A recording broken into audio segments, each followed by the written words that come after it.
80 से 100 करोड़ का revenue state और सेंट्रल गवर्नमेंट को जाता है। सेम पैटर्न से अब मैं कनेक्टिविटी की बात कर रहा था, कनेक्टिविटी नहीं है, इंफ्रास्ट्रक्चर डेवलपमेंट नहीं है, वो किसका काम था? It is my humble submission to the department as well. मतलब अब ये आप दुखती रग पे हाथ रख रहे हैं, मैं तो ये कहूँगा, और मैं पोल्यूशन बोर्ड से ये हाथ जोड़ के विनती भी करूँगा। इसमें एक छोटी सी हिच है। नमस्कार, शो टॉक्स चैनल पर हम लेके आए हैं आपके लिए एक और नया पॉडकास्ट। आज का जो हमारा टॉपिक है वो बीबीएन क्षेत्र के बहुत ही करीब का शब्द का इस्तेमाल मैंने इसलिए किया क्योंकि बीबीएन क्षेत्र को नाम इसी टॉपिक की वजह से मिला है। मैं आज के टॉपिक को अगर आपको बताना चाहूँ तो आज का टॉपिक हमारा रहेगा इंडस्ट्रीज और इंडस्ट्री को रिलेटेड प्रॉब्लम्स जो एक आम इंसान को आती है, फेस करता है आम इंसान इंडस्ट्रीज लगाते हुए। तो अब मैं आपको अपने गेस्ट से मिलवाना चाहता हूँ। हमारे आज के गेस्ट हैं हरीश खजूरिया जी, जिनका जन्म जलंधर पंजाब प्रांत में 1977 में हुआ। अगर मैं आपको इनकी डिग्रियों की बात करूं, चाहे वो पोस्ट ग्रेजुएट हो या अंडर ग्रेजुएट हो, तो उसी में हमारा पूरा सेशन चला जाएगा। तो बीच में हम ये भी बात करते रहेंगे, मगर सबसे पहले मैं आपको मिलाना चाहूँ हरीश जी से। तो हरीश जी, कैसा लगा आपको हमारा सेटअप? बहुत बढ़िया। नमस्कार सब दर्शकों को, नमस्कार सबको, टीम को, शुद्ध टॉक को।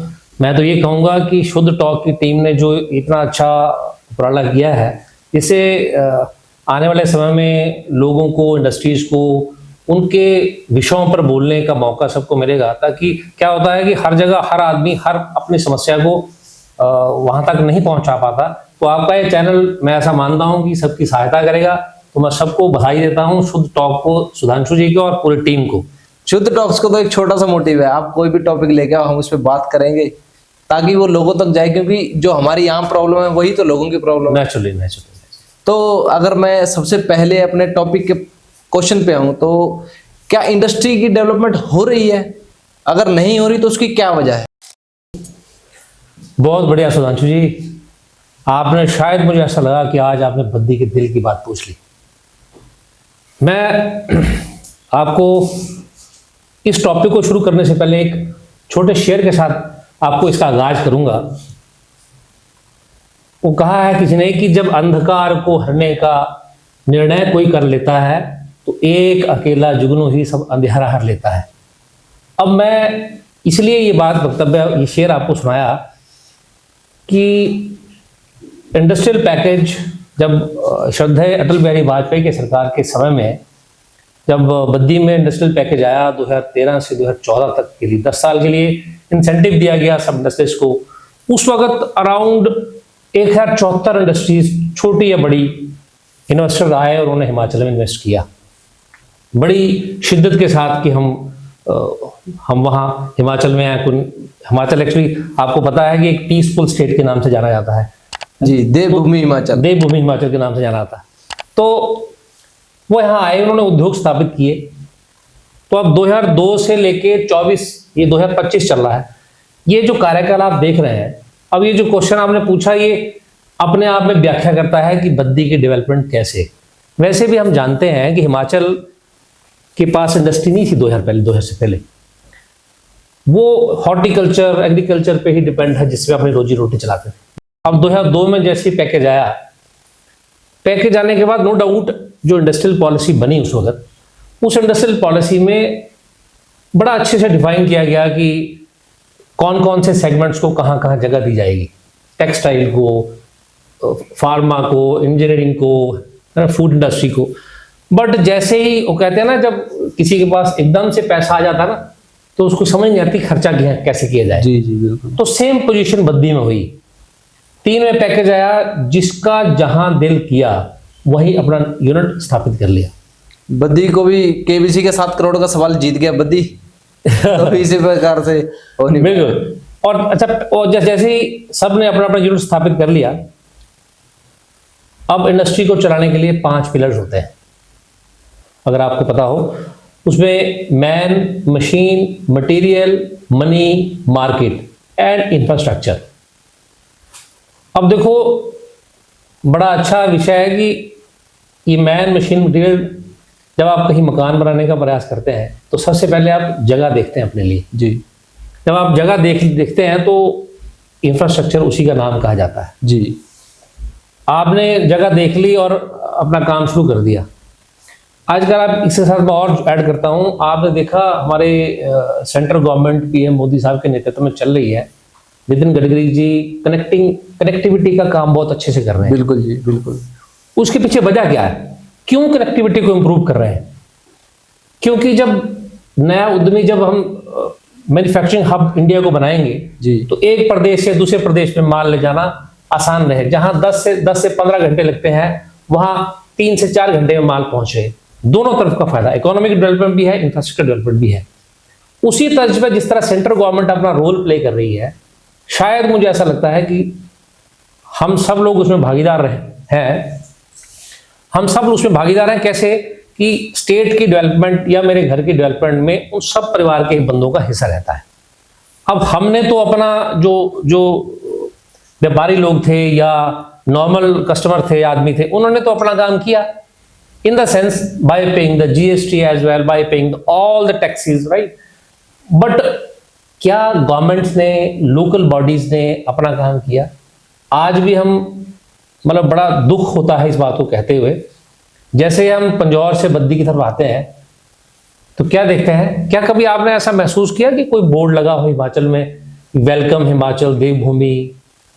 शायद नहीं, बिल्कुल नहीं। और जैसे आप बड़ा वाला सेंटर करते हैं और बड़े बड़े गड्ढों से आपका स्वागत किया जाता है, और रोड के दाएं बाएं आप देखते हैं तो स्क्रैप डीलर्स। अब आप अंदाजा लगाइए, आपके घर कोई मेहमान आ रहा है, अच्छा मेहमान आ रहा है, और आपके घर में दरवाजे पे ही दोनों तरफ कूड़ा बिखरा हुआ है, कैसा महसूस करेंगे आप? कोई इंप्रेशन नहीं बनेगा। सेम पैटर्न से अब मैं कनेक्टिविटी की बात कर रहा था, कनेक्टिविटी नहीं है, इंफ्रास्ट्रक्चर डेवलपमेंट नहीं है, वो किसका काम था? आप इंफ्रास्ट्रक्चर डेवलपमेंट पे ऐसा नहीं है कि हम आज ही इस विषय पे बात कर रहे हैं। बद्दी नालागढ़ इंडस्ट्री एसोसिएशन, अगर मैं याद करूं तो हर महीने सरकार को ऐसे मुद्दों पे बताती है, हाईलाइट करती है, बट कोई सुनने वाला नहीं। पता नहीं क्या दिक्कत है उसके पीछे। इश्यूज इन द सेंस कि छोटे छोटे इशू रोज हर महीने ये सरकार को बताए जाते हैं। जिस तरह फायर की एक एनओसी का छोटा सा इशू है, आजकल इंडस्ट्रीज में फायर की एनओसी नहीं हो रही। क्यों नहीं हो रही? क्योंकि एनओसी रूल को फॉलो करना है। बिल्कुल ठीक है, सब करने को तैयार भी हैं, बट वो इतने स्ट्रिंजेंट नॉर्म्स हैं, कोई भी इंडस्ट्री, मैं दावा करता हूं इस बात का, 100% रूल के साथ नहीं चला पाता। कहीं ना कहीं फ्लेक्सिबिलिटी चाहिए होती है, कहीं ना कहीं टॉलरेंस चाहिए होती है, वो शायद कहीं ना कहीं गैप है। इस तरह नेशनल हाईवे की बात कर लेते हैं, 21। पिछले 5 साल से मैं एडवोकेट हूं, रोज नालागढ़ जाना होता है। बद्दी से नालागढ़ की तरफ जब चलते हैं तो ऐसा लगता है यार गाड़ी पता नहीं आज टूट जाएगी या कल टूट जाएगी। तो किसको ब्लेम दें? सूरजपुर सुखो मजा बाईपास अभी भी विचाराधीन है।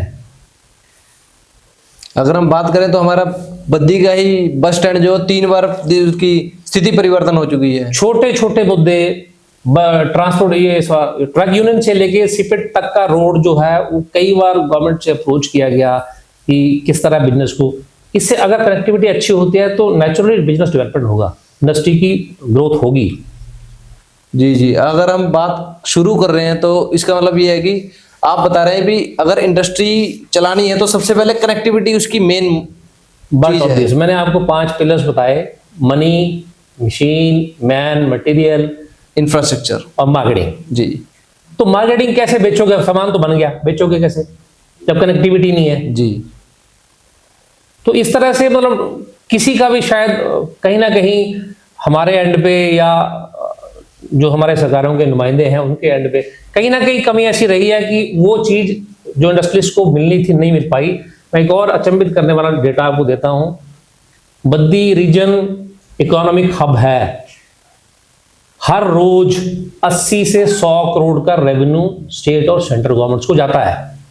मैं जनता को भी बोलना चाहूंगा कि आप एक बार फिर ध्यान दें कि जो हरी जी बोल रहे हैं, हरी जी एक बार फिर रिपीट करेंगे डाटा अपना? मैं कह रहा हूं डेली डेली बद्दी एरिया का रेवेन्यू, इंडस्ट्रियलिस्ट का रेवेन्यू 80 से 100 करोड़ सरकार, सेंटर को या स्टेट को जाता है। इवन देन ऐसी क्या मजबूरी है कि हमारी तरफ ध्यान नहीं दिया जा रहा है? अब मैं आपसे अगर पूछूं कि, या मैं पहले जनता को बताना चाहूंगा कि हरी जी पिछले 25 वर्ष से कंसल्टेंसी, आईआर और लीगल सर्विसेज कंपनीज को दे रहे हैं। इनके पास लगभग 100 कंपनियां हैं जो इनकी सेवा का लाभ उठा रहे हैं।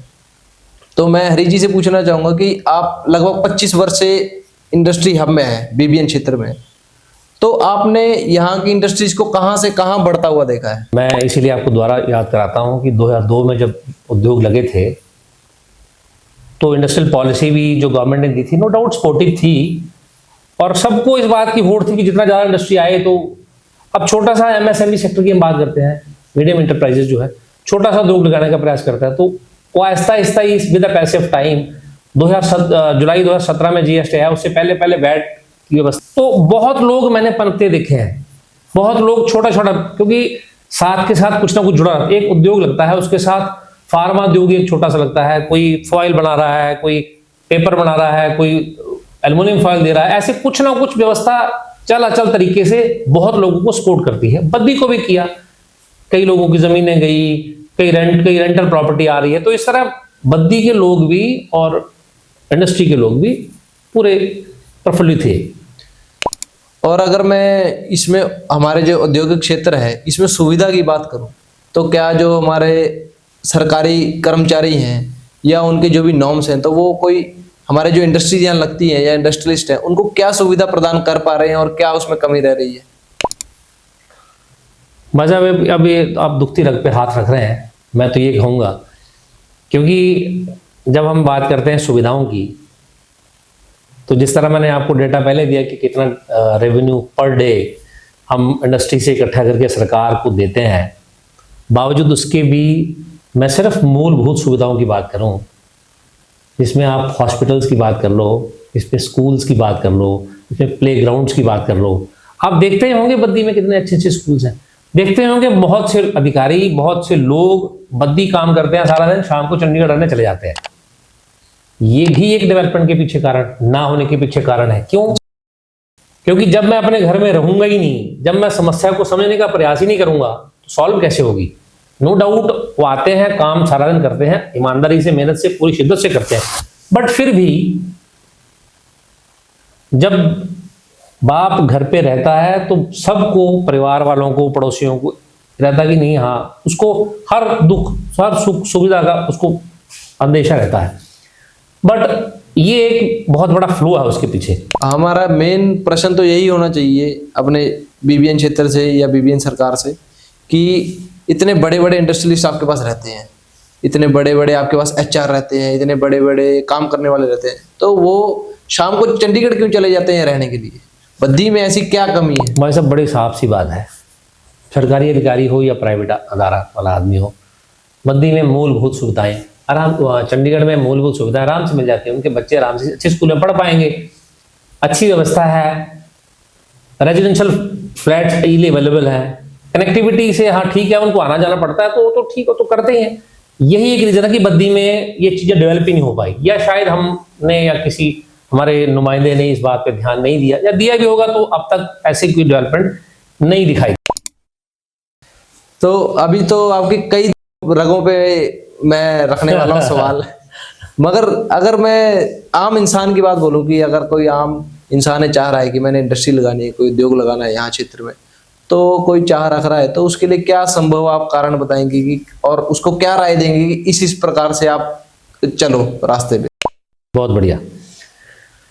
मैं इसको अच्छा क्वेश्चन इसलिए बोलूँगा कि कोई भी उद्यमी, कोई भी इन्वेस्टर जब बाहर से आके इन्वेस्ट करना चाहता है तो इंडस्ट्रियल पॉलिसी में साफ डिफाइंड है, या अगर तो उद्यमी हिमाचल से है तो उसको शायद जो 118 सेक्शन की बात करते हैं, HP tenancy land and revenue reforms act जो है, उसके तहत उसको रिलैक्सेशन दी जाती है। बट जो बाहर से बंदा आता है, कोई दूसरा व्यापारी जो हिमाचल से नहीं है, वो जब आके बद्दी में उद्योग स्थापित करता है, तो पहले तो मैं ये कहूँगा कि अगर तो वो किसी प्रोफेशनल कंसल्टेंट या प्रोफेशनल आदमी जो बेसिक चीज़ें जानता है कि क्या होना चाहिए, अगर तो उसके पास चला जाता है तो शायद उसको सही राय मिलती है।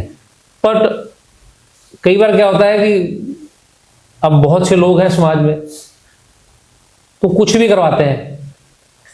तो पहले तो इस उस दुविधा से अगर निकल गया कि हाँ उसको सही गाइड करने वाला या किसी डिपार्टमेंट वाले के पास से आके मिल लेता तो अच्छी बात हो जाती है।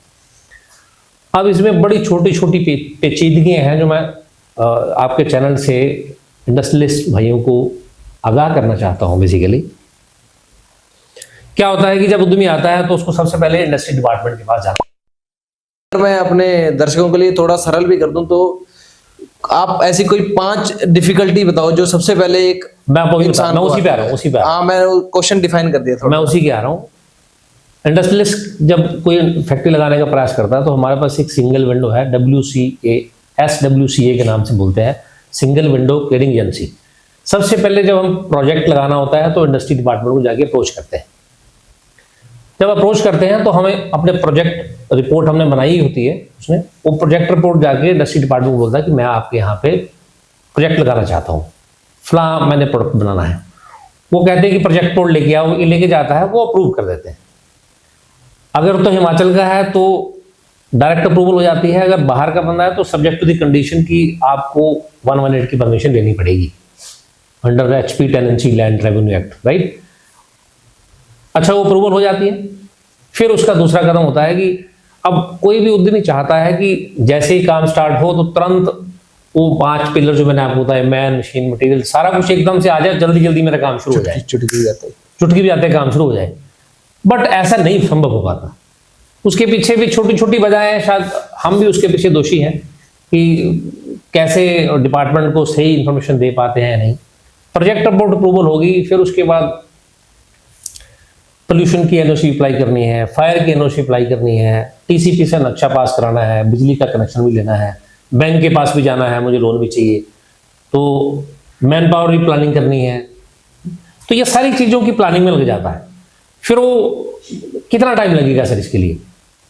तो प्रोसेस को पूरा करते करते मोटा मोटा मान के चलें तो 2-3 महीने में प्रोसेस पूरा हो जाना चाहिए, राइट। अब उसके पीछे सबसे बड़ी पेचीदगी कहाँ फंसती है? DIC ने उसको चिट्ठी दे दी, उस चिट्ठी के बेस पे उसने सब जगह पोल्यूशन में भी जाना है, फायर में भी जाना है, TCP में जाना है, बिजली में जाना है, हर जगह उसको चिट्ठी लगेगी क्योंकि सिंगल विंडो है। सिंगल विंडो से प्रोजेक्ट अप्रूव हुआ, then we'll proceed further, right. अब एक और उसमें बड़ी हिच आ जाती है, हर जगह की NOC हमने अप्लाई कर दी। अब वो बैंक के पास गया, बैंक के पास गया तो बैंक बोलता है कि ऐसे करो, आप लीज करा लो जल्दी DIC से और तुरंत आपको हम लोन सेंक्शन कर देंगे। वो कह रहे जी बिल्कुल ठीक है। अब CT अगर हमने पोल्यूशन बोर्ड से लेनी है तो अभी मान के चलें कि 1 से 1.5 महीना मिनिमम लग जाता है। मैं दोहरा रहा हूँ, कंसेंट टू एस्टेब्लिश अगर पोल्यूशन बोर्ड से लेनी है 1 से 1.5 महीना लग जाता है, डॉक्यूमेंटेशन फॉर्मेलिटी पूरी करते करते कह सकते हैं। और मैं पोल्यूशन बोर्ड से ये हाथ जोड़ के विनती भी करूंगा, इसमें एक छोटी सी हिच है, शायद उनकी SOP में एक लाइन लिखी है जिसमें जो प्रोजेक्ट रिपोर्ट है वो CA साइंड मांगते हैं। और इस पे मैं जरूर उनसे रिक्वेस्ट करना चाहता हूं कि कलकत्ता हाई कोर्ट ने ये डायरेक्शन जारी की हुई है कि उस पे कि CA जो प्रोजेक्ट रिपोर्ट पे प्रिजम्पशन होती है बेसिकली उस पर साइन नहीं कर सकता। तो मेरी इस चैनल के माध्यम से उनसे भी गुजारिश है कि अपनी SOP को का जरूर देखें, because we are not above law. When high court says about this that he don't have any right to presume the future of the dust list, then how they are supposed to ask about this? It is my humble submission to the department as well. But अच्छा, ये कड़ी होगी, ये तो हो गया, ठीक है, पोल्यूशन की CT के लेट में लगा जाता है जी। जैसे हम DIC के पास जाएंगे फाइनली, वहां से लीज होनी है। लीज तभी होनी है, लीज के लिए 2 डॉक्यूमेंट लगते हैं बड़े इंपॉर्टेंट, एक GST नंबर और एक CT की कॉपी। अब CT 1.5 महीना मिलेगा नहीं, लीज होगी नहीं, लोन मिलेगा नहीं, बिजनेस कैसे चलना? वो बेचारा कहता है यार सर लीज नहीं हो रही सर, क्या करें सकता। पर उनकी भी DIC की अपनी मजबूरियां हैं, मैं ही नहीं कह रहा वो तंग कर रहे हैं ना। अब प्रोटोकॉल है, प्रोसेस ऐसा है तो उसको फॉलो करना है, as simple as that. But इसमें मेरा सरकार से पुरजोर गुजारिश है, मैं विनती करूंगा कि जब भी कोई उद्यमी हिमाचल में इन्वेस्टमेंट करना चाहे तो कम से कम सीटी ऑटो ग्रांटेड हो। मेरा मायना समझे आप? जी। जैसे मैंने सीटी के लिए अप्लाई किया तुरंत एनओसी निकल के मेरे पास आ जाए। अगर पोल्यूशन बोर्ड ने उसमें अपने इनपुट्स डालने हैं तो जब कंसेंट टू ऑपरेट इशू करेंगे उस वक्त सारे प्रोटोकॉल पूरे करवाएं, कोई दिक्कत नहीं है। बट नए उद्यमी को नहीं पता होता इस बात का। 1.5 महीना तक आप रुके रहेंगे कि हमारे सीटी नहीं आई, लीज नहीं हुई, तो फंड नहीं आया, तो फैक्ट्री नहीं चली। तो अगर सरकार को मैं फिर दोबारा गुजारिश करूंगा कि वाकई अगर इंडस्ट्री को प्रमोट करने के हक में है या चाहते हैं कि प्रमोट हो, तो ये छोटे छोटे हिच हैं जिससे उद्यमी बहुत परेशान होता है। उसको लोन नहीं, क्योंकि इंडस्ट्री चलने की पैसे से। बैंक को डॉक्यूमेंट चाहिए, डॉक्यूमेंट मिलने डिपार्टमेंट से। अगर डिपार्टमेंट से मैं मानता हूं ये हिच है, मैं मानता हूं उनके लिए दिक्कत है, पर उसमें कोई तो स्टेप आउट ऑफ बॉक्स जाए। हर चीज पे अगर सोच विचार किया जाए तो क्यों नहीं उसका हल निकलता है। इंडस्ट्री में मैं इंडस्ट्री में 25-20-22 साल रहा हूं। हमारा ना एक जेडी होती है, जॉब डिस्क्रिप्शन बोलते हैं उसको। ठीक। हर एक आदमी जब ज्वाइन करता तो उसको दी जाती है कि आपने ये फला फला फला काम करने हैं। ठीक। 1 साल के बाद उसकी अप्रेजल होती है। ठीक है जी। परफॉर्मेंस अप्रेजल बोलते हैं उसको। तो उसका बेस वो तो होता ही है कि जेडी में जो लिखा था तूने किया कि नहीं। बट अगर उसको इंक्रीमेंट 10% मिलनी है तो 15 कैसे मिले, मैंने क्या उस जेडी के बाद आउट ऑफ बॉक्स आके कुछ नए काम किए क्या, मैंने कोई नए इनिशिएटिव लिए क्या, ये पैरामीटर को देखते हुए उसको 10 से 15% की इंक्रीमेंट मिलनी है, सब्जेक्ट टू दी कंडीशन कि आपने कुछ किया है कि नहीं। ये सेम कंडीशन लागू होती है जिस तरह मोदी जी आजकल सरकार 100 डेज एजेंडा में बात करती है कि 100 दिन में हम ये काम करने वाले हैं। तो हम बीबीएन में 22 साल बाद भी हम इसी पे भी चर्चा कर रहे हैं कि इंफ्रास्ट्रक्चर डेवलपमेंट हो गया कि नहीं। तो ये हमारे लिए एक चिंतनीय विषय है। बहुत ज्यादा मुझे लगता है कि सरकारों को थोड़ा सा गहनता से विचार करना चाहिए। इतना बड़ा स्टेट है, इकोनॉमिक हब है, मतलब एशिया की सबसे बड़ी एसोसिएशन भी सरकार को दिन प्रतिदिन जब जब मौका मिलता है अपनी समस्या को उजागर करने का प्रयास करती है। लेकिन स्थिति आपके सामने है, किसी को दोषी देना नहीं देना आप समझ सकते हैं। अब हम हिमाचल प्रदेश की वर्तमान औद्योगिक नीति और सरकारी सहयोग की बात करें तो इसमें आपको इनकी अनुकूलता में क्या आपका समर्थन है कि नहीं है, कि इसमें जो हमारी इंडस्ट्रियल पॉलिसी है उसमें क्या सुधार की जरूरत है? मैं तो ये कहूँगा कि नो डाउट जो 2002 में 2003 में जब पैकेज आया था, इंडस्ट्रियल पॉलिसी बनी थी, बड़ी इफेक्टिव थी नो डाउट। उसका पैकेज, इंसेंटिव पैकेज जो जिस कारण इंडस्ट्री हिमाचल में आई थी, 30% subsidy on capital investment, right, वो पैकेज चला 2014 तक। अब 2014 में फिर उसमें अमेंडमेंट की गई। फिर ये एंटरप्रेन्योर्स को पूछा गया कि जो सब्सटेंशियल एक्सपेंशन में आ सकता है उसको और 5 साल मिल सकते हैं उसमें, अगर वो सब्सिडी के दायरे में उसको कवर कर लेगा। बट कुछ ने किया, कुछ ने नहीं किया। स्टिल उसके बाद वो बड़ा पैकेज जो इंडस्ट्रियल सब्सिडी के इंसेंटिव की बात करते थे वो 14 में खत्म हो गया। बट उसकी अमेंडमेंट 2022 में एक बार हुई, amendment in Himachal Pradesh investment policy 2019। और उसमें छोटे छोटे बहुत से इंसेंटिव थे जो इंडस्ट्रियलिस्ट को दिए जाते रहे हैं। अब वो ले पाया या उसको अवेयरनेस थी या नहीं थी, जिस तरह मैंने पहले भी आपको कहा कि अगर तो उद्यमी सही बंदा जो उसको गाइड कर पाए उसके पास मिला तो उसने सब पॉलिसी के बारे में बताया कि आपको ये पॉलिसी इंडस्ट्री सरकार दे रही है। अगर किसी ने नहीं बताया तो यूनिट लगाया और निकल गया। अब बाद में पता लगा सर हो मैं तो सब्सिडी अप्लाई ही नहीं की। आपको पता था इस बात का? नहीं सर, किसी ने बताया ही नहीं आया। आपने पूछा किससे? बस जो कंसल्टेंट साहब आए थे उन्होंने बोला कि नहीं कोई पॉलिसी नहीं, चलो आप कराओगे। तो ये चीजें कहीं ना कहीं इंडस्ट्रियलिस्ट को पे तो करती हैं। तो अगर हम बात अब मैं पूरी करता हूँ बात। ठीक। इसमें पॉलिसी में eligibility enterprises of availing incentive under the policy, MSME के लिए किसका था subsidies toward the cost of preparation of detail project report. जब प्रोजेक्ट रिपोर्ट बनाते हैं उसमें भी सब्सिडी मिलती है कि आपका खर्चा कितना होता है। Allotment of land of industrial units, concession कैसे मिलता है। इजी पेमेंट शेड्यूल मिलता है आपको। जब पहली बार गवर्नमेंट प्लॉट आप लेते हो तो पूरा पैसा तो आपको नहीं देना होता, सिर्फ 12% का अमाउंट ही आपको देके आपने यूनिट स्टार्ट कर लिया होता है। Provision of extension in provisional allotment period, आपको 2 साल का अलॉटमेंट पीरियड, 2 साल के अंदर प्रोडक्शन में आना, वो भी एक्सटेंड कर सकते हैं हम। ये सब हम बात कर रहे हैं 2002 से 2014 के बीच की, नहीं, उसके अब बाद वर्तमान वर्तमान की बात ही कर रहा हूँ, वर्तमान की बात ही कर रहा हूँ। ठीक। Provision to rent out the premises. अब आपने गवर्नमेंट प्लाट लिया हुआ है, आप सारे प्लांट को यूज नहीं कर पा रहे, सारे एरिया को, आप चाहते हैं कि थोड़ा सा यूनिट में बिलो 49% से नीचे वाले एरिया को आप रेंट पे देना चाहते हैं, गवर्नमेंट से अप्रोच कीजिए, वो परमिशन देती है, आप दूसरे को रेंट पे दे सकते हैं, कोई दिक्कत नहीं है। फिर आपके पास कंसेशनल स्टैंप ड्यूटी पे आपको कंसेशन दिया जाता है 50% का। तो ये बहुत बड़े छोटे छोटे ऐसे बहुत से लाभ हैं जो सरकार ने इंडस्ट्रीज को दिए हुए हैं, बट लैक ऑफ अवेयरनेस के कारण शायद उद्यमी तक वो पहुंच नहीं पाते, इसलिए वो उसका लाभ नहीं उठा पाता। कि जो प्रोफेशनल लोग हैं डायरेक्टली, या तो आप डिपार्टमेंट से जाके मिले, या डिपार्टमेंट को भी पता रहता है, या प्रोफेशनल कंसल्टेंट्स मार्केट में है। ऐसा नहीं है कि सारे एक जैसे ही हैं, लेकिन few people are there to guide you.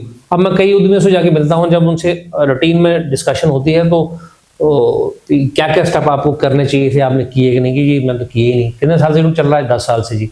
तो बताया नहीं किसी ने? ना जी, पता नहीं था जी। तो आप कर दो जी। तो मीन्स कहीं ना कहीं वो लैप रह जाता है। तो मेरी सबमिशन सबसे ये रहनी कि प्रोफेशनल आदमी से कम कंसल्ट जो, मतलब हम डायरेक्ट इंडस्ट्री डिपार्टमेंट में जाएं और जा सकते हैं, तो बिल्कुल बताते हैं, बिल्कुल बताते हैं। और उसमें सरकार का सहयोग पूरा रहता है। बिल्कुल बिल्कुल, सरकार का, इंडस्ट्री डिपार्टमेंट का पूरा प्रयोग रहता है। जो हमने 8-10 चीजें बताई, इसके अलावा भी कई सारी चीजें होंगी। इंडस्ट्री डिपार्टमेंट इतने बड़े बड़े सेमिनार्स करता है, इन्वेस्टर मीट करता है टू प्रमोट द इंडस्ट्री। तो हाँ, वो करते हैं, बिल्कुल कोई ऐसी बात है। डीआईसी में कोई इशू नहीं आता है, कोई जाए वहां पे आराम से अपना जाके समझे, उसका काम होता है, कोई दिक्कत नहीं। तो आप, हम सबको जैसे पता है, हम सर्विसेज, आप सर्विस देते हैं इसकी कंसल्टेंसी, और भी कई लोग देते हैं, तो आपको इनका एड्रेस पता, तो आप हमारे छूत टॉक्स चैनल पे एड्रेस बता सकते हैं कि आपको कहाँ कहाँ मिलेगा, डीआईसी का ऑफिस कहाँ है, और बीबीएन। हाँ बिल्कुल, इंडस्ट्री डिपार्टमेंट का ऑफिस सिक्का होटल के बिल्कुल पास में डीआईसी का ऑफिस है, और झाड़माजरी में टीसीबी का ऑफिस है, पोल्यूशन बोर्ड हाउसिंग बोर्ड में है, और एक्साइज का ऑफिस झाड़माजरी में, लेबर डिपार्टमेंट सनोली में है। तो ऐसे सबको तकरीबन पता है इस बात का कि कहाँ कहाँ उसको पिन पॉइंट करना है। मैं अपने चैनल के डिस्क्रिप्शन में भी डाल दूंगा कि जो जो सभी डिपार्टमेंट हैं जो हमें एक औद्योगिक कार्य में इस्तेमाल होते हैं, या उसमें हमें लाभ लेने के लिए होते हैं, इंडस्ट्री चलाने के लिए जो जो डिपार्टमेंट हमें चाहिए, वो सारे मैं आपको अपने डिस्क्रिप्शन में दे दूंगा, उनका एड्रेस भी, और अगर हो सके तो उनके कॉन्टैक्ट डिटेल्स भी। तो हम अपने अगले प्रश्न पे अगर आए, तो बद्दी क्षेत्र में, बीबीएन क्षेत्र में हम जानते हैं कि हम हिमाचल की भूमि पे हैं, तो हिमाचल का जो वातावरण है बहुत बढ़िया रहता है, मगर यहाँ पे थोड़ा लेवल टच अलग है, पंजाब का टच आ जाता है, हिमाचल हरियाणा का टच आ जाता है। तो इसमें पर्यावरण नीति या पर्यावरण सुविधाएं क्या इसमें लाभ होती हैं इंडस्ट्री को, या उसमें कोई दिक्कतें देखनी पड़ती है इंडस्ट्री को यहाँ के पर्यावरण से? उद्योग पर्यावरण के नियमों की उल्लंघन नहीं करना चाहता, बट नो डाउट पिछले कुछ सालों से आप देख रहे होंगे कि बद्दी का AQI एयर क्वालिटी इंडेक्स जो है वो बहुत गिर, मतलब मैं डेटा चेक कर रहा था तो 15 सिटीज में जो ब्रस्ट कंडीशन पे है, कि इसके पीछे मैं इंडस्ट्रियलिस्ट को ही दोषी नहीं मानता। अब आप पिछले 5 साल से तो आप देख रहे होंगे कि हमारे पास यहाँ ट्रक भी by the fed of God है बहुत, NH का काम पिछले 5 साल से लगातार चल रहा है। तो हम आम पब्लिक रूटीन में सबका योगदान, सबकी भागीदारिता बराबर की है। नो डाउट इंडस्ट्री की थोड़ी ज्यादा हो सकती है क्योंकि पोल्यूशन इंडेक्स वहां से भी बढ़ता है, बट ऊना का देख लो, पोंटा साहब का देख लो, गोलथाई का देख लो, बहुत फर्क है। यहाँ भी इंडस्ट्रियल हब है, ये भी एक इंडस्ट्रियल हब है, बहुत बड़े बड़े माइट भी इसके कारण है, लेकिन NH का रोड काम भी चला है, ट्रांसपोर्टेशन का इशू है, तो पब्लिक की वजह फेड ऑफ बद्दी में काफी है, तो वो भी एक वजह है उसके पीछे। हम सबको इस बारे में कंट्रीब्यूशन देना चाहिए ऐसे। तो उससे इंडस्ट्री को क्या इम्पैक्ट पड़ता है? वैसे पोल्यूशन वायलेशन, एनवायरमेंटल की वायलेशन हम करते हैं तो पोल्यूशन बार बार पूछता है कि गंदा पानी बाहर क्यों छोड़ रहे हैं जी, गंदा पानी वहाँ फैक्ट्री छोड़ेगी तो नदी में जाएगा, नदी में जाएगा धरती में जाएगा, धरती में जाएगा तो नलों के रास्ते हमारे पास आएगा, अल्टीमेटली डर्टी पानी हम पिएंगे, कितना RO काम करेगा। मीन्स कंट्रीब्यूशन इंडस्ट्री के साथ हमारा भी है। हम एक छोटा सा रैपर टॉफी खा के बाहर फेंक देते हैं या वो डस्टबिन में डालते हैं। क्यों सरकार ने कचरे के 3 डिब्बे लगाए हैं घर घर पे? तो वो व्यवस्था घर से चलती है, इंडस्ट्री तक पहुंचती है। तो सबको ही अपने अपने तरीके से सबको मैनेज करना है to for the development of nation. इसके बाद अगर हम बात करें कि ट्रांसपोर्टेशन सर्विसेज की, लॉजिस्टिक की, तो एक इंडस्ट्रियलिस्ट को, बड़े हो या छोटा हो, कोई भी उनका इंडस्ट्री हो बड़ी या छोटी, तो उसको क्या फेस करनी पड़ती है लॉजिस्टिक्स को लेकर या ट्रांसपोर्टेशन को लेकर? भाई साहब, ये भी सेम मुद्दों की तरह ज्वलंत इसलिए है क्योंकि बद्दी में ट्रक यूनियन ने इतना खौफ है ना, जिसको बोलते हैं, मैं खौफ बोल सकता हूँ वर्ड, बिकॉज कोई दूसरा ऑप्शन नहीं है फिलहाल। बड़ा सिंपल सा मसला है। ट्रक यूनियन जैसे रेट मांगेगी, अब जब एक ही गाड़ी होती है तो अपनी मर्जी का रेट ही लेगी, as simple as that. Railway अपने पास नहीं है और कुछ सेकंड मोड ऑफ ट्रांसपोर्टेशन अपने पास नहीं है, ट्रक ही है कुल मिला के, तो वो क्यों मनमानी ना करें? दूसरे कंपनी अपना ट्रक डाल नहीं सकती, उसके लिए परमिशन नहीं मिलती। मतलब मोनोपोली सेक्टर होने की वजह से उनका दबाव ज्यादा है इंडस्ट्रीज के ऊपर, एज सिंपल एज दैट। तो वो मेरी सरकार से भी पुरजोर गुजारिश है कि इंडस्ट्री के बारे में कहीं तो सपोर्ट करो। किसी एंगल पे भी ऐसा नहीं दिखता है कि किस तरह उद्योगपति आगे जाए, किस तरह कुछ। अभी जीएसटी की तो आपने हमारी बात ही नहीं चली। जीएसटी पे अब कई तरीके हैं, कई चीजें हैं जो आहिस्ता आहिस्ता उसको दबाता ही जा रहा है आहिस्ता आहिस्ता। इंडस्ट्री कोरोना के बाद वैसे भी इंडस्ट्री उठी नहीं, सब लोग जो है किसी ना किसी वजह से बड़े मायूस हैं। अगर जैसे 2002 में यहाँ एक सुनामी आई इंडस्ट्री की बीबीएन क्षेत्र में, और सबसे बड़ा एशिया का सबसे बड़ा हमारा फार्मा हब बद्दी क्षेत्र बना, तो इसमें वर्तमान तो चलो ठीक है, भविष्य की अगर हम बात करें तो भविष्य में कैसा है फार्मा हब का फ्यूचर?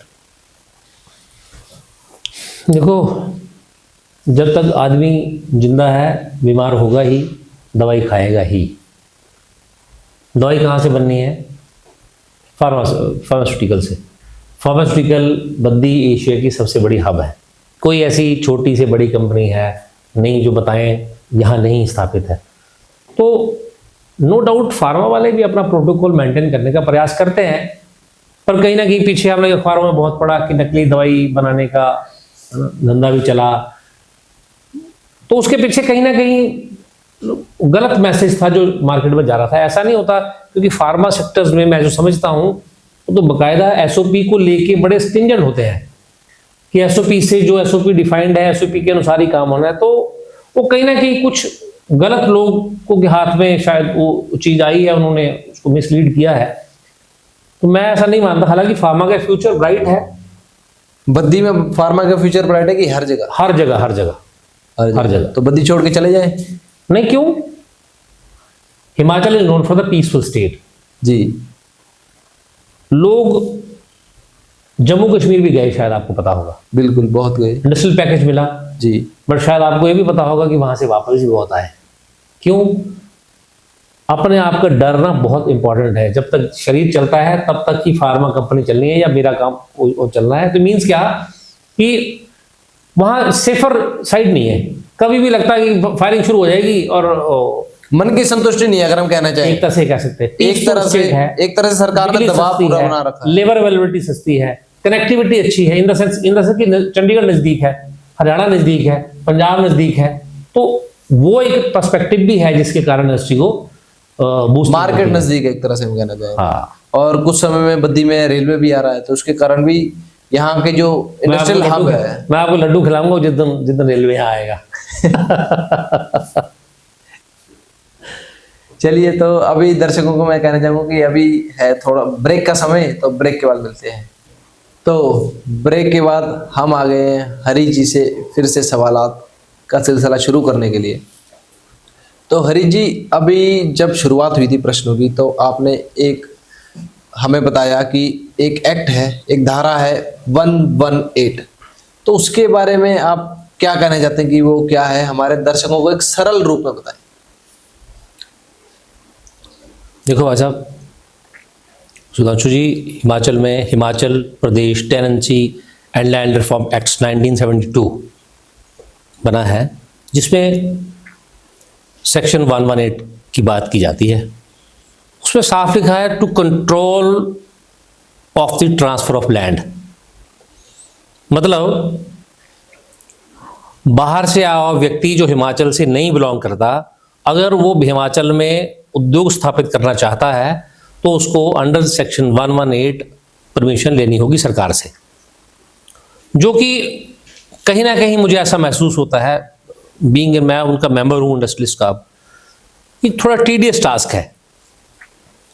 5-6 महीने कम से कम का प्रोसेस रहता है। बट एक और एडिशन नहीं है, एडिशन जो हुई है, पहले तो उद्योग स्थापित करने के लिए कि आपने प्लॉट लिया या रेंट पे वो लिया है ना, तो किसी प्लॉट ले लिया, वहाँ पे आपको लेनी पड़ती थी। अब कोई बंदा बाहर से आके एमएसएमई के तहत भी अगर छोटा उद्योगपति भी उद्योग लगाने का प्रयास करता है जो रेंट पे परमिशन लेता है, तो उसको रेंट के लिए भी परमिशन लेनी पड़ेगी। तो इसमें कोई फ्लॉ नहीं है, तो एज पर एक्ट तो यही। तो सरकार की अच्छी नीति है ये। अब मैं इस बारे में तो कोई टिप्पणी नहीं करूंगा कि सरकार ने जब ये नीति बनाई थी तो कुछ इसके पीछे आंकलन किया ही होगा। तो अभी हमने आपसे बहुत बार सुना कि 2002 से बद्दी में पैकेज आया, जो कि 2014 में ख़त्म हो गया। उसके बाद 3 साल और 2017 तक वैट की सुविधा रही। 2017 में मोदी जी ने जीएसटी को लागू किया। तो अगर हम जीएसटी के बारे में बात करें तो इंडस्ट्रीज पे क्या उसका असर पड़ा, वैट से डायरेक्ट जीएसटी पे शिफ्ट करने के लिए? बहुत बढ़िया हुआ क्या रहा सुधांशु जी, जब 2017 में जीएसटी इंट्रोड्यूस हुआ तो बहुत लोग परेशान हुए। उसके पीछे कारण था, एक तो उनके जो रेट्स हैं उनकी यूनिफॉर्मिटी नहीं है, कहीं 18% है, कहीं 15% है, कहीं 28% है, कहीं 31% है। अब मैं एक्चुअली आजकल जो उद्यमी जो व्यापारी परेशान है ना, उसके पीछे थोड़ी सी वजह बताना चाहूँगा। आप टेक्निकली समझने का प्रयास करना। क्या होता है कि जब हम कोई सेलर, मान लो आप ही कोई सामान बेच रहे हैं मार्केट में, तो आप 18% टैक्स लगा के बेच रहे हैं, बराबर? ठीक। अब 18% आपने टैक्स लगा के बेचा और आपको अगली 20 तारीख से पहले रिटर्न भरनी है जीएसटी की। बट आपको यह भी पता है कि आपने जिसको माल बेचना है उससे पेमेंट 90 दिन में आनी है। अब मोटा मोटा ये मान के चलें कि 18 गुणा 5 करूंगा तो 90 होते हैं। इसका मतलब 5 महीने जीएसटी अपने पास से ही भरेगा व्यापारी। और दुखद समाचार उसमें क्या है, अच्छा व्यापार तो उसका चल रहा है, रॉ मटेरियल भी आ रहा है, सेल भी हो रही है जी, और जीएसटी अपने पास से सरकार को दे रहा है, उसको पैसा आना 90 दिन बाद। उसका कैपिटल इन्वेस्टमेंट जो है वो कम होता जा रहा है। वो जाके उसको समझ नहीं आती कि पैसा जा कहाँ रहा है, हालांकि उसका कैपिटल जीएसटी में जा रहा है 5 महीने का। अच्छा उससे क्या है, कैपिटल जीएसटी। अब बहुत से व्यापारी मैं देखा बैंक के पास जाके, जी हमारी कैपिटल सीसी लिमिट बढ़ा दो। क्यों जी, आपके प्रोजेक्ट कॉस्ट के अनुसार हमने पिछली बार आपको जब सीसी दी थी तो वो उससे काम चलना चाहिए था, बट वो नहीं चल रहा है। शायद कोई भी इस विषय पे ध्यान ही नहीं दे रहा, मुझे लगता है, या दे रहा है तो शायद उसका कोई सोल्यूशन नहीं है। तो मेरी तो गवर्नमेंट से गुजारिश सिर्फ इतनी है, देखो टेक्निकली आप शायद मेरी बात को समझ गए होंगे कि 5 महीने का जीएसटी व्यापारी अपने पास से ऑलरेडी देता है। 20 तारीख को जीएसटी सरकार बोलती जमा करा दो और मुझे पेमेंट आनी 90 दिन की उसी पैसे की। अब वो गैप कौन पूरा करेगा? या तो गवर्नमेंट से गुजारिश रहेगी कि या तो जीएसटी के रेट यूनिफॉर्मिटी में लाए, या फिर इसकी डेट जो है 20 दिन से 45 दिन कर दी जाए, कहीं तो कम से कम इंडस्ट्रीज को सहारा मिले। अब कुछ उद्योगपति तो मैं ऐसे बता सकता हूं जो चल रही है इंडस्ट्री, क्योंकि बैंक से लोन लिया हुआ है, सीसी इतनी बड़ी हो चुकी है कि बैंक कंपनी बंद भी नहीं कर पा रहे क्योंकि देनदारी बहुत है। तो ये कहीं ना कहीं सरकार को इस बारे में थोड़ा आकलन करना ही पड़ेगा, मेरा ऐसा मानना है। और मैं इससे पहले की बात करूं, अगर वैट के समय की बात ही करके देख लेते हैं। वैट में क्या था, 3 महीने का पीरियड था। 3 महीने में वैट पे करना होता था, और 3 ही महीने बाद पेमेंट टर्म्स थी हमारी। तो उसमें जो है वैट के पैसे भी पूरे हो जाते थे और टाइम से पेमेंट भी आ जाते थे, तो उससे उसका सर्कल चला रहता था, उनका टाइम से। इसीलिए व्यापारी उसको ज्यादा ठीक समझते थे। नो डाउट जीएसटी भी सोच समझ के बनाया है सरकार ने, ऐसा तो नहीं एकदम से थोप दिया होगा, लेकिन कहीं ना कहीं सुधार की जरूरत है, ताकि जो व्यापारी आस्ता आस्ता दबता जा रहा है इसके नीचे, कैसे बाहर आएगा। इसकी वजह से एनपीए भी बढ़ रहे हैं। हाँ, अगर हम डाटा में देखें तो एनपीए की परसेंटेज वैट में कम थी और जीएसटी में आने के बाद एनपीए की परसेंटेज ज़्यादा हो गई। ये भी एक वजह है। मैं अपने दर्शकों को बताना चाहूँगा कि हम जो बात कर रहे हैं थोड़े टेक्निकल पॉइंट्स पे बात कर रहे हैं। जैसे अगर हम वैट को हमने एक्सप्लेन नहीं किया तो वैट को मैं एक्सप्लेन करना चाहूँ तो वैल्यू एडेड टैक्स, और जीएसटी को अगर मैं एक्सप्लेन कर रहा हूँ तो गुड्स एंड सर्विस टैक्स, जो कि हम सबको पता ही है। और जो मेरे दर्शक हैं उन सबको इन सारी जो हमने चीज़ें यूज़ की है, टर्म्स यूज़ की है, नेम्स यूज़ की है, वो उनसे पहले ही रूबरू है हम मेरा दर्शक। तो इसलिए मैं उसको डीप में नहीं जाना चाहता, क्योंकि हमारा फिर पॉडकास्ट जो बहुत ही लंबा खिंच जाएगा। तो हरी जी, आपने सभी सवालों का जवाब बहुत ही शानदार तरीके से दिया। तो अंत में हम सभी हम हमारी पूरी टीम अपने गेस्ट को एक छोटी सी भेंट दे, तो मैं चाहता हूँ कि आपके सामने पेश करूँ जी। तो ये हमारी पूरी टीम की तरफ से छोटी सी भेंट आपके लिए। Thank you so much for that whole team. और अंत में चाहूँगा मैं कि आप हमारे दर्शकों के लिए कुछ 2 शब्द जरूर बोलें। बस मैं इसमें इस काबिल नहीं कि मैं किसी को अपना आदेश कर सकूं, बट मैं गुजारिश जरूर करूंगा कि जो भी बाहर से हिमाचल में एक छोटा सा बड़ा पीसफुल स्टेट है, अगर इंडस्ट्री स्थापित करना चाहता है तो आए।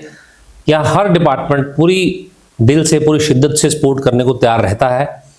हाँ, कहीं ना कहीं किसी जब काम करते हैं तो कहीं ना कहीं समस्या हर जगह रहती है, तो उसके लिए हम भी भरसक प्रयास करेंगे कि कहीं ना कहीं हम उसकी सहायता कर पाएँ, हम कहाँ उसको आगे सपोर्ट करें ताकि इंडस्ट्री हिमाचल में और ज़्यादा स्थापित हो।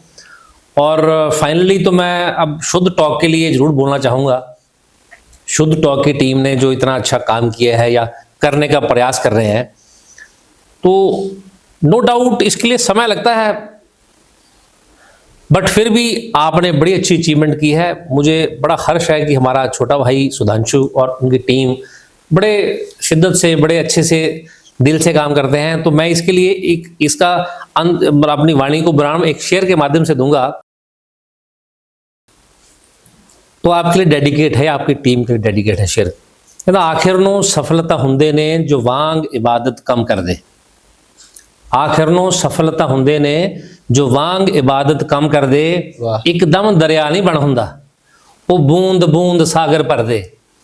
तेरी हस्ती तोड़ा मासा सी, हुण किलो तो बन गई है। तो एवं ही डरदा रहंदा सी, हुण देख तेरी गल बन गई है। बिल्कुल बनेगी। जैसे सभी रहेंगे तो हमारी बात बिल्कुल बनेगी। और पूरी बहुत बहुत बधाई, बहुत बढ़िया है। बहुत बहुत बधाई, धन्यवाद। आपने इस विषय पे इंडस्ट्री के हॉट मुद्दे पे बोलने का मुझे मौका दिया, धन्यवाद। हमें जब जब समय मिलेगा हम फिर से आपको लेके आएंगे, और आपके साथ अगर हम खुश होंगे कि आपके साथ और साथी भी जुड़े और इस मुद्दे को हम एक अच्छी चीज पे लेके जाए, ताकि जो सरकार है जो भी दिक्कतें आ रही है उसको सुधार करे। तो जय हिंद, जय हिमाचल। Thank you.